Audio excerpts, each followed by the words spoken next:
Le mois de décembre, c'est aussi le mois des étrennes, le moment où on donne de l'argent, une carte ou des chocolats à gardienne d'immeuble. Le but, remercier ceux qui nous rendent service tout au long de l'année. Mais le geste se perd. Odette, gardienne d'immeuble depuis 26 ans, reçoit moins qu'avant. Oui, ça descend, pas donner moins en moins, mais ça descend. Par exemple, avant, ils pouvaient donner un peu plus, ils pouvaient donner 100, alors que pour cette année, ils donnent 20. Moi, ce que j'aime bien, c'est que les gens ils soient contents avec moi.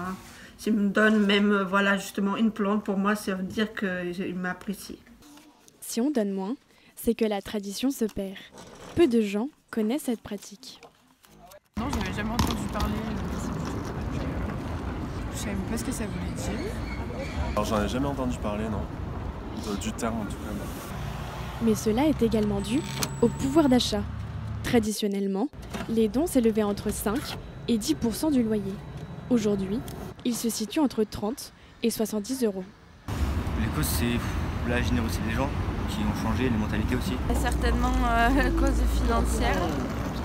Déjà, il y a les fêtes qui nous coûtent assez cher et donc forcément, au premier de l'an, enfin, à la nouvelle année, on ne va pas forcément rajouter une enveloppe pour les étrennes. Mais la magie de Noël, c'est aussi de faire plaisir. Pour la présidente du syndicat des gardiens d'immeubles et employés de maison, c'est le geste qui compte.